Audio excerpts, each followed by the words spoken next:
வசந்திக்கு வேலை கிடைச்சிருக்கான். பாலு வேலை செஞ்ச கம்பெனிலேயே வேலை கொடுத்துருக்காங்க. புருஷன் எப்படா காணாம போவாரு, நாம எப்படா வேலைக்கு போலான்னு ரெடியா காத்திருந்த மாதிரி எல்லாம் இருக்கு. உங்களுக்கு நான் இருக்கேன், நீங்க எதுக்கும் கவலைப்படாதீங்க. ஒரு டாக்டரா என்னால என்ன பண்ண முடியுமோ அதை எல்லாமே நான் கண்டிப்பா செய்யறேன். ஒர்க் ரொம்ப கஷ்டமா இருந்துச்சா? அப்படிலாம் இல்லம்மா, எனக்கு எந்த கஷ்டமும் தெரியல. உங்க அப்பா வேலை செஞ்ச ஆபீஸ்ங்கிறதால எல்லாருமே என்கிட்ட கொஞ்சம் அன்பாவே பழகுறாங்க.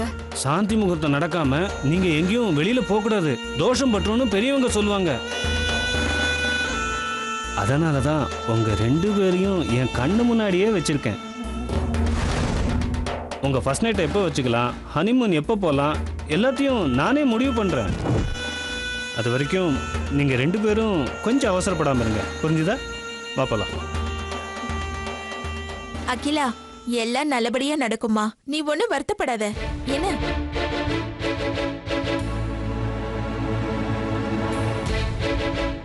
அதான் அப்பா தெளிவா சொல்லிட்டார்ல, இன்னும் ஃபீல் பண்ணிருக்கேன். காஃபி குடி, தலைவலியாவது போகும். நரேன், நம்ம சாந்தி முகூர்த்தம், ஹனிமூன் போறது, இதெல்லாம் நாம முடிவு பண்ண வேண்டிய பர்சனல் விஷயம். இத குடும்பத்தோட உட்கார்ந்து டிஸ்கஸ் பண்றது எனக்கு சுத்தமா பிடிக்கல. அகிலா, எங்க குடும்பத்துல எந்த விஷயமா இருந்தாலும் அப்பா தான் முடிவு பண்ணுவாரு. அவர் வச்சதுதான் இங்க சட்டம்.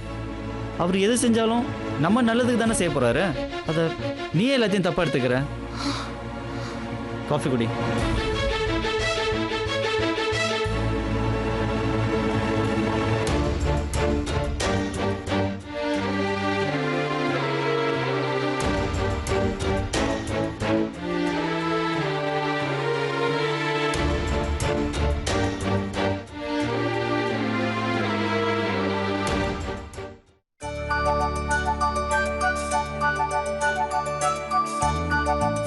கடவுள் உங்களுக்கு நல்ல கணவரை கொடுத்திருக்காரு.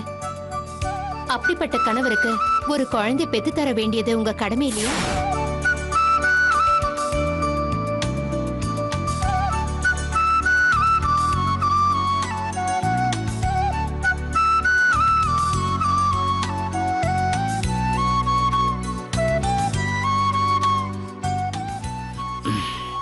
என்ன லட்சுமி, சாப்பிட்டியா? சாப்பிட்டேன். என்ன ஏதோ யோசனையில் உட்காந்துருக்கிற மாதிரி தெரியுது. ஒன்னும் இல்ல, சந்திரிகா டாக்டர் நம்மள பார்க்க வீட்டுக்கு வந்தாங்கல்ல, அத பத்தி தான் யோசிச்சுட்டு இருந்தேன். அவங்கள பத்தி என்ன யோசிச்சுட்டு இருக்க? என்ன இருந்தாலும் படிச்சவங்க தாயா. கல்யாணம் ஆன ஒரு பொண்ணுக்கு குழந்தை பெத்துக்கிறது ஒரு கடமைன்னு எனக்கு நல்லா புரிய வச்சுட்டு போயிட்டாங்க. அவங்க சொல்லிட்டு போனதுல இருந்து எனக்கும் குழந்தை பெத்துக்கணும்னு ஆசை வந்துருச்சியா. அடக்கழுது, வெக்கப்படுறியா நீ? உனக்கு இதெல்லாம் கூட தெரியுமா? ஆமா, நான் எப்பவுமே சண்டைக்குழியாவே இருப்பேன்னு நினைச்சியா? டாக்டர் சொன்ன மாதிரி நீயும் எனக்கு பக்குவமா சொல்லி புரிய வச்சிருந்தா எனக்கும் புரிஞ்சிருக்கும். நீ என்ன பண்ணுவ? பள்ளிக்கூட படிப்பையே நீ தாண்டினதில்ல. நான் பெரிய மனுஷியாய் வீட்டுல உட்காந்ததும் என் அத்தை என் படிப்பையும் நிறுத்திட்டா. 2 பேரும் அரகுறை. டாக்டர் அப்படியா? எவ்வளவு பெரிய படிப்பெல்லாம் படிச்சிருக்காங்க. சும்மா சொல்லக்கூடாதியா, நீயும் பெரிய ஆள் தான். அந்த அம்மா எவ்வளவு பெரிய டாக்டர், முன்னாடியே போன் பண்ணி சொல்லிட்டு தான் போகணும்னு சொல்றாங்க. அவங்க இவ்ளோ தூரம் நம்ம வீடு வரைக்கும் ஓடி வராங்கன்னா அது எனக்காக இல்லையா? நீ அந்த அளவுக்கு அவங்க கிட்ட நல்ல பேர் வாங்கியிருக்கையா. மன்னிச்சிரியா, நான் தான் உன்னை சரியா புரிஞ்சுக்காம போயிட்டேன். அதெல்லாம் ஒன்றும் இல்லை லட்சுமி, நீ ரொம்ப நல்லவ. என்ன மூக்குக்கு மேலே கோவம் வரும், அது மட்டும் இல்லைன்னா உங்கள்கிட்ட எந்த குறையும் சொல்ல முடியாது. ஆமாயா, எனக்கே புரியுது. இனிமே அப்படி இருக்க மாட்டேன். நான் சிரிச்ச முகத்தோட இருந்திருந்தா இந்நேரம் நமக்கு ஒரு புள்ள பிறந்து அது ஸ்கூலுக்கு போக ஆரம்பிச்சிருக்கோம்ல. டாக்டர் அம்மா கிட்ட சொல்லி எனக்கு மறுபடியும் அந்த மாத்திரையை வாங்கி கொடுயா, நான் தொடர்ந்து சாப்பிடுறேன். அந்த அம்மா சொன்ன மாதிரி உனக்கு ஒரு புள்ளைய பெத்து கொடுக்கணும்னு எனக்கு ஆசை வந்துருச்சு. ரொம்ப வைக்கப்படாது, உன்னை பார்த்தா எனக்கே ஒரு மாதிரி இருக்கு. சரி சரி, டாக்டர்கிட்ட சொல்லி டேப்லெட் வாங்கி தரேன்.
டாடி நான் காலேஜ் போயிட்டு வரேன்.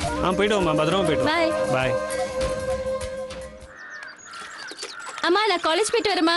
சரிம்மா, பாய்டா, பார்த்து போயிட்டு வா. சரிம்மா.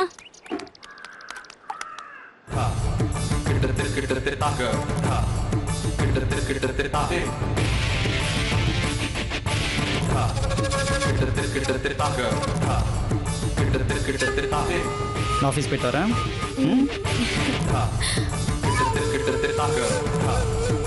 ஹலோ பா, ஆஃபீஸ் போகலாமா? இல்லைடா, நான் இன்னைக்கு வரல. 30 வருஷமா ஒரே ஆஃபீஸு ஒரே மாதிரி வேலைன்னு அழுத்து போயிடுச்சுடா. ரொம்ப போர் அடிக்குதுப்பா. உனக்கு இப்போ கல்யாணம் முடிஞ்சு போச்சு. இனிமே நீ தான் ஆஃபீஸை பார்த்துக்கணும். நான் அப்பப்போ வந்து சூப்பர்வைசிங் பண்ணிக்கிறேன். அது போதும் எனக்கு. போயிட்டா போ. சரிப்பா, வரேன்.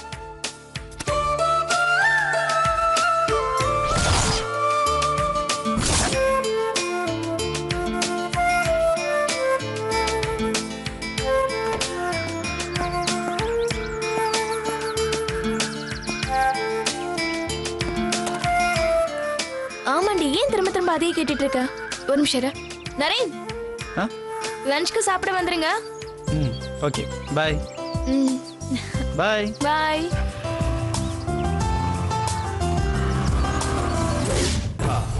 பையனும் போயிட்டான், பொண்ணும் போயிட்டா.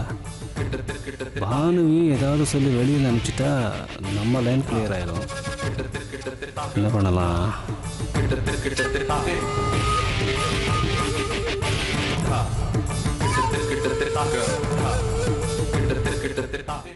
பானு, நம்ம பையன் நரேனுக்கு மத்தியானம் லஞ்ச் என்ன கொடுக்க போற? அதாங்க தெரியல. வீட்ல என்ன காய்கறி இருக்குன்னு பார்த்து தாங்க ஏதாவது செய்யணும். என்ன பானு, அவனுக்கு கல்யாணம் ஆயிடுச்சு, இப்போ ஆஃபீஸ் வேற போயிட்டு இருக்கான். அவனுக்கு வெறும் காய்கறி கொடுத்து விட போறேங்கிற. நல்ல மட்டனை சமைச்சு கொடுத்து விடு, நானும் சாப்பிட்டு அவனுக்கு எடுத்துட்டு போறேன். அப்படியா சொல்றீங்க? சரி, நீங்களே கடைக்கு போய் 1 கிலோ மட்டன் வாங்கிட்டு வாங்க. 30 வருஷத்துல நான் என்னைக்கு கடைக்கு போயிருக்கேன்? நீ தானே போயிட்டு வந்திருக்க. உனக்கு தான் நல்லதா பார்த்து வாங்க தெரியும். இந்தா போ. என்ன உள்ள எங்க போற? கிச்சன்ல கொஞ்சம் வேலை இருக்குங்க, முடிச்சிட்டு வந்துடுறேன். அதெல்லாம் அப்புறம் பாத்துக்கலாம். மட்டன் தீந்து போக, நீ இப்பவே போய் வாங்கிட்டு வந்துரு போ. சரிங்க.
சரி, நான் அப்புறம் பேசுறேன். பாய்.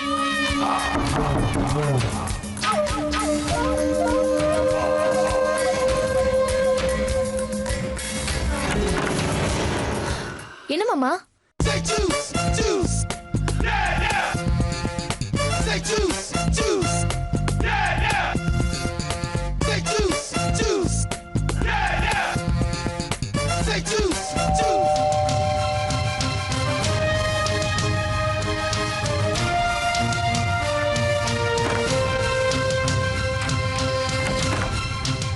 நீங்க தானா?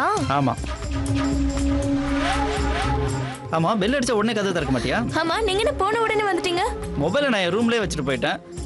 மொபைல் இல்லைன்னா எனக்கு கையும் ஓடாது, காலும் ஓடாது. ஆமா, அப்பா எங்க? நரேன், நான் இங்க தான்டா இருக்கேன். என்னப்பா இப்பதான் மாடி விட்டு இறங்கி வரீங்களா? சேச்சா, நான் அப்பவே கீழே வந்துட்டேன்டா. அம்மா கறி வாங்கணும்னா காசு கொடுத்து அனுப்பிச்சேன். போகும்போது மொட்டை மாடியில் கொடி அந்து போச்சு, கட்டி வைங்க அப்படின்னு சொன்னான்.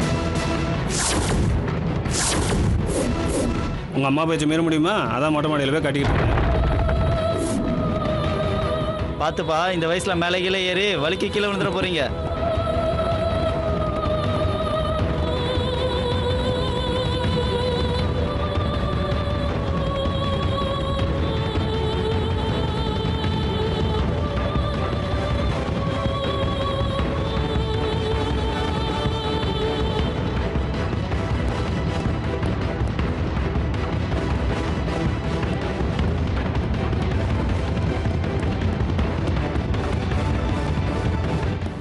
வரட்டுமா?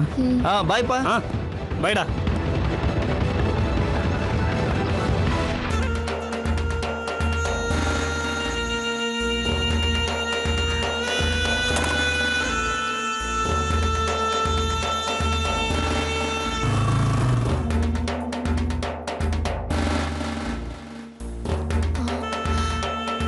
மாமா, அவர் கேட்டதுக்கு ஏன் மொட்டை மாடியில இருந்துன்னு போய் சொன்னீங்க? ஏ ரூம்ல இருந்தனே சொல்லிருக்கலாமே. என்னம்மா நீ இன்னும் அப்பாவி பொண்ணாவே இருக்கிய? என்னதான் அப்பனா மோகனமா இருந்தாலும் சந்தேகம்னு வந்துட்டா வீட்டில் யாருக்குமே நிம்மதி இல்லாமல் போயிடுமா? என்ன மாமா சொல்றீங்க? எனக்கு ஒன்றும் புரியல. உனக்கு இதெல்லாம் புரியாதும்மா. நீ வெளுத்ததெல்லாம் பாலுன்னு நினைக்கிறவ. நீ இன்னும் கற்றுக்க வேண்டியது நிறைய இருக்கு. கொஞ்சம் கொஞ்சமாக கற்றுக் கொடுக்குறேன். எனிவே தேங்க்ஸ்மா, தூசி எடுத்து விட்டதுக்கு.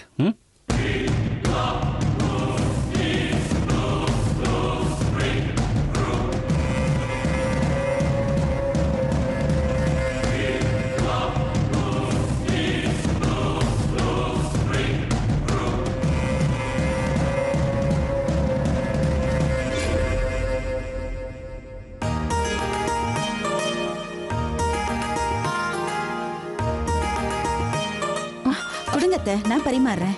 கொடுங்க.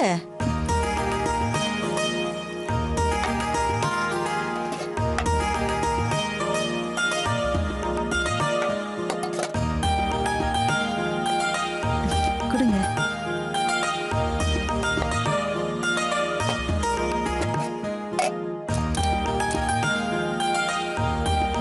போதும்.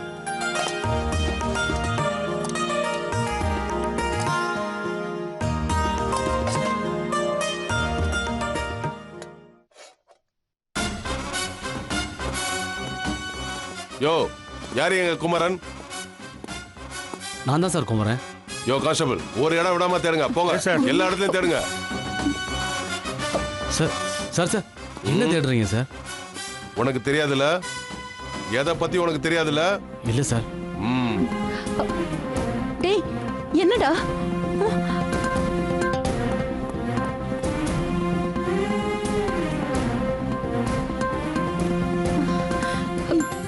என்ன? எனக்கு ஒண்ணுமே புரியலையே.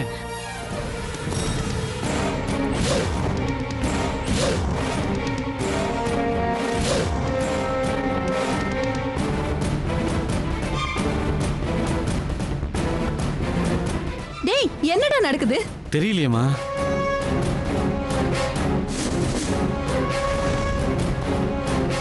டேய், எவ்வளவுடா பணம் இருக்கு? நிறைய இருக்கும் போல இருக்கே. ஆமாக்கா, பத்திரமா வை. ஒரு வாரத்தில் வந்து நான் எடுத்துக்கிறேன்.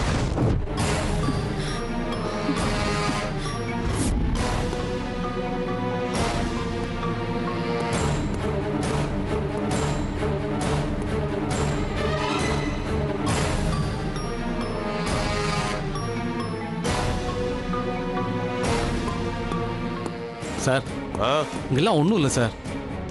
நான் பார்த்துக்கிறேன்யா.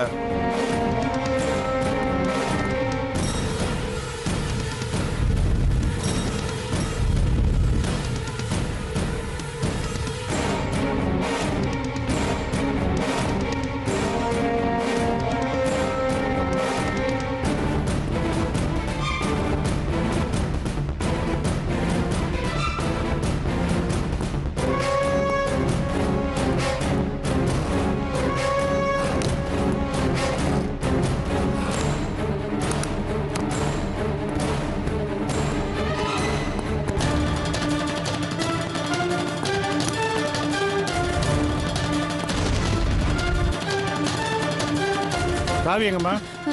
சாவி இல்ல. சாவியை கொடுமா, நான் பாத்துக்கிறேன். அதுல ஒண்ணு இல்ல. அதை நாங்க பார்க்கணுமா? உள்ள இருக்கா இல்லையான்னு நாங்க தான் சொல்லணும், நீங்க சொல்லக்கூடாது. கொண்டா.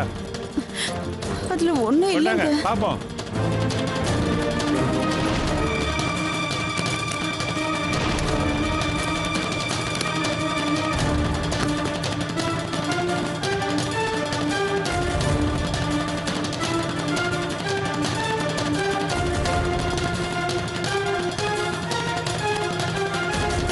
எதுவும் இல்லை சார், சொன்னா கேளுங்க.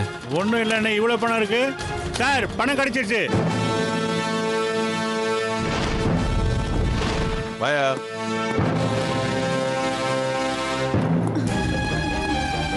பணமா சார்? இங்க இருக்கு சார். என்ன பணம்?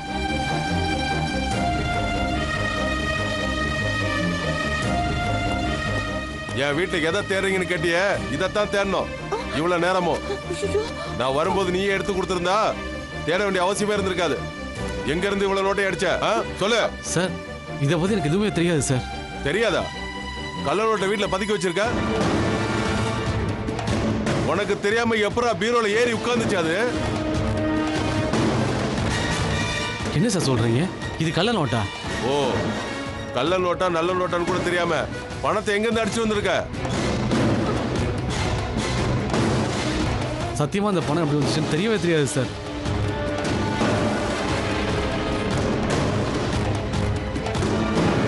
கான்ஸ்டபிள், பணத்தை கொண்டு போ. Okay sir. யோ, இவனை ஜீப்ல ஏத்தியா.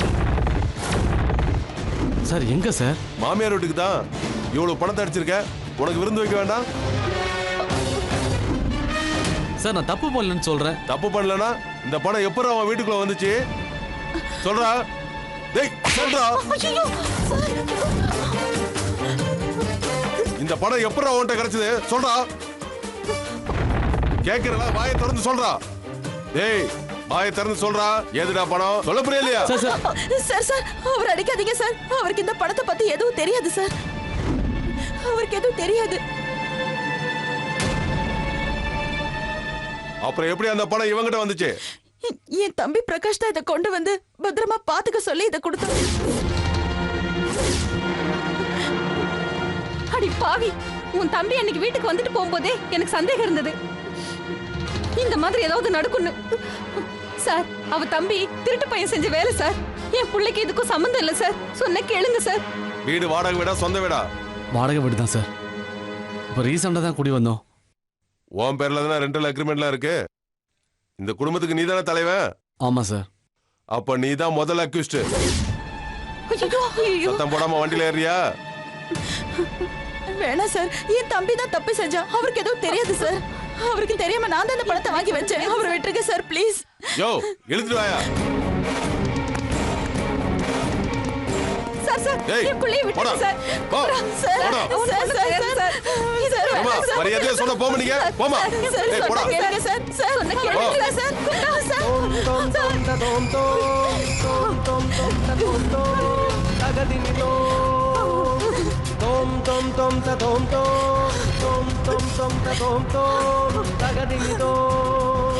அடி பாவி, ஒரு தப்பும் பண்ணாத என் பிள்ளையை இப்படி கேவலப்படுத்தி போலீஸ் வந்து இழுத்துட்டு போற மாதிரி பண்ணிட்டியே.